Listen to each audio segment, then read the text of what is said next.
کرم اور احسان ہے کہ اس نے اپنی محفل میں ہمارے قدموں کو بیٹھنے کی توفیق عطا فرمائی۔ اس لیے کہ اللہ کے ذکر کی وہ طاقت ہے کہ یہ اگر بیابانوں میں کیا جائے تو اس کو جو ہوا کر دیتا ہے۔ حدیث نبی ہے، حضرت انس بن مالک فرماتے ہیں، کتاب ہے حکایت سمدانی اور صفحہ ہے 220 جلد اول ہے۔ حضرت انس بن مالک فرماتے ہیں کہ حضور اکرم صلی اللہ علیہ وسلم نے فرمایا کہ قیامت کے روز لائنوں کی لائنیں لگی ہوں گی، تمام جتنے بھی انبیاء ہیں، لیکن میں سب میں پہلے جاؤں گا اور میں اپنے جنت کا دروازے کو کھڑکاؤں گا، اس کو کھولواؤں گا، اور اس کے ساتھ میرے ساتھ جو تابعین کی جماعت ہوگی میں اس کو جنت میں داخل کروں گا۔ اور باقی جتنے بھی لوگ ہیں یہ سمجھ لیں کہ وہ جو ہیں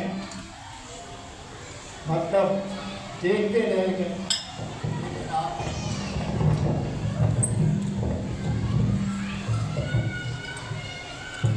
لوگ دیکھتے رہیں گے، لیکن آقا کی تو بات آقا کی بات ہے، وہ جس کو چاہے جنت میں لے جائیں، جس کو چاہے دوزخ میں لے جائیں۔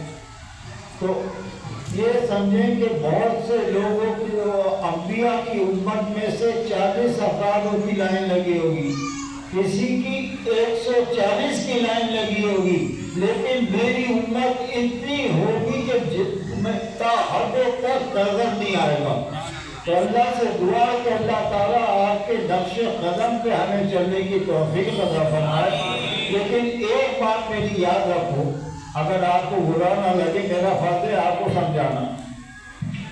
آج کل کی نسل جو ہے وہ یہ سمجھتی ہے واقعی پورے نماز ہم نے کیا پڑھ لی، کسی مولوی سے کیا سن لیا، ہم بہت بڑی چیز ہو گئے۔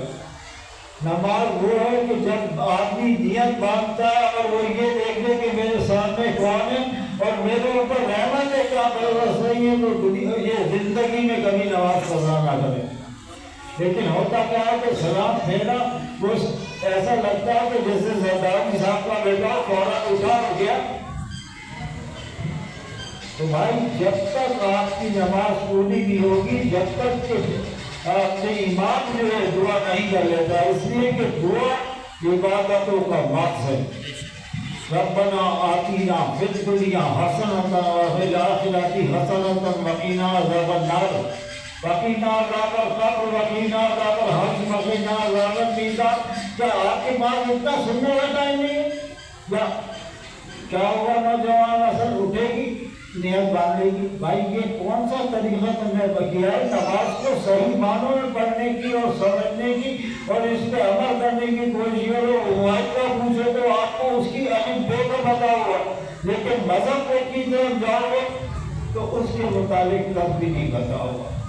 تو اللہ سے دعا ہے کہ اللہ تعالیٰ ہم سب بچوں کو مذہب اسلام پہ چلنے کی، سمجھنے کی توفیق عطا فرمائے۔ اس لیے کہ ابھی یہ جوانی ہے، ابھی عقل نہیں آتی، آخر ہلکے ہوتے ہوتے آدمی جو ہے کہتا کہ یار یہ میں نے زندگی میں کیا تھا۔ جب اسرائیل آ جاتا کہتا یار میں تو کچھ کیا ہی نہیں آج تک۔ تو اللہ سے یہ دعا کیا کرو کہ پروردگار آپ موت کی تیاری کی بھی توفیق عطا فرمائے۔ اس کے بعد ہے کتاب یہی ہے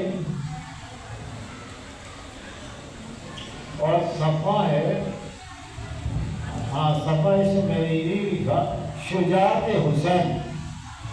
حضور اکرم صلی اللہ علیہ وسلم فرماتے ہیں کہ میں نے امام حسین کو ہر آلات حق سے سکھائے، جس کو نبی سکھائے تو اس کے آگے کوئی بول سکتا ہے۔ اور آپ جب مجمع میں جایا کرتے تھے تو صفوں کی صفیں چیر دیا کرتے تھے۔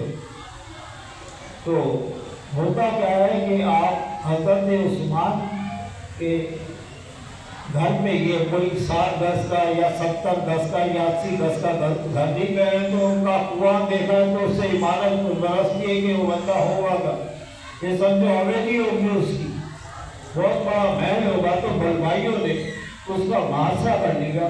تو حضرت علی کرم اللہ وجہ کریم نے آپ کو اس کی حفاظت کے لیے بھیجا، دونوں شہزادوں کو، اس لیے کہ کسی بھی یہ یاد رکھے کہ حفاظت کے لیے بھیجا تو آپ وہاں جب گئے تو آپ کو بتایا جہاں شیر آ گئے وہاں ادھر بھگڑے نہ کھڑے ہوتے، سب کے سب کو بھگا دیا آپ نے، لیکن لوگ بڑے وہ شاطر تھے، انہوں نے کیا کیا کہ پیچھے سے حملہ کیا اور آپ کو قتل کر دیا۔ اور اس سے پہلے جب دوپہر کے حضرت علی کرم اللہ وجہ کریم آپ سے ملنے گئے تھے تو آپ نے کہا تھا کہ علی بات یہ کہ آج شام کا روزہ ہم نے حضور اکرم صلی اللہ علیہ وسلم کے ساتھ کھولا ہے، تو صحابی رسول کی بات اگر سچ بھی ہوگی تو کس کی بات سچ ہوگی؟ تو اللہ سے دعا ہے کہ ہمیں صحابہ اکرام اجمعین کے ادب کی توفیق عطا فرمائے۔ اور اس کے بعد آپ لکھتے ہیں کہ امام حسین کی سخاوت کہ آپ کا در اقدس ایسا تھا کہ ہر وقت لوگ آیا کرتے تھے مانگنے، اور آپ جو بھی آ جاتا تھا اس کو دھتکارتے نہیں تھے، جو ہوتا تھا وہ دے دیا کرتے تھے۔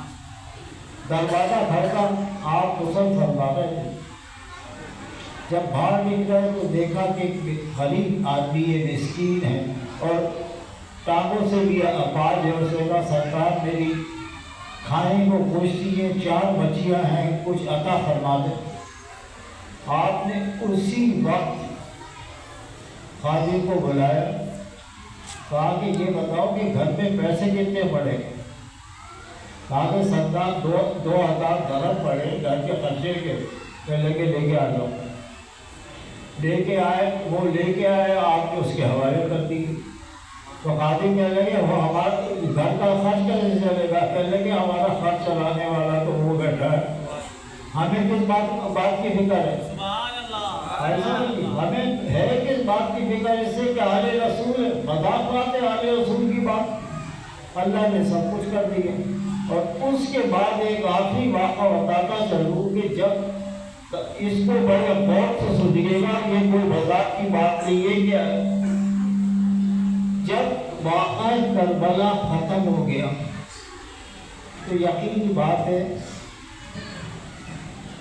اپنے حاکم جو ہے بدلتے رہتے ہیں، آج یہ حاکم ہے، پرسوں یہ حاکم ہے، پرسوں یہ حاکم ہے، جس طرح ہمارے پاکستان میں ہوتا ہے۔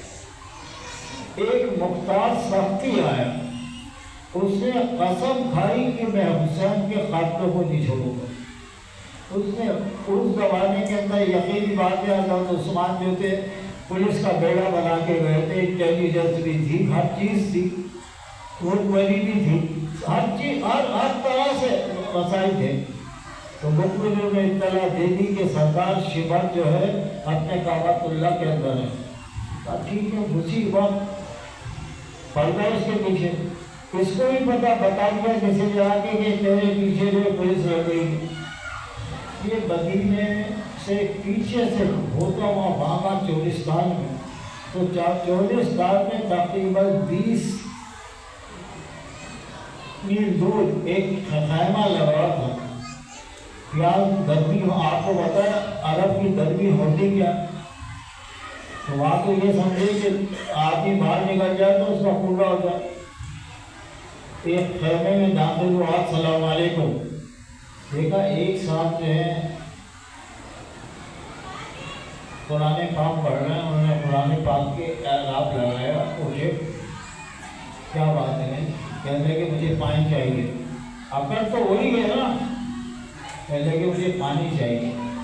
آپ اپنے آپ اٹھے، پانی کا گلاس دیا، ایک گلاس دیا، دوسرا بھی دے، دوسرا بھی دیا۔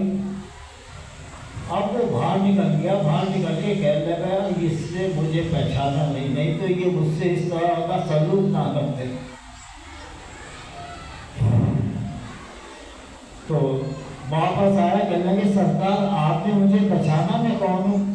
کہنے لگے گبا تو جب اندر داخل ہوا تھا میں تو تجھے جبھی پہچان کیا تھا۔ کہا تو آپ نے بار مجھ میں کیوں نہیں کیا؟ کہنے لگے بار اس لیے نہیں کیا کہ پانی بند کرنا تیرے میں سے لے لو کام ہے۔ میرے نانا نے جو مجھے تربیت دی ہے پانی پلانے کی، میں وہ زندگی بھر پلاتا رہوں گا۔ تو اللہ سے دعا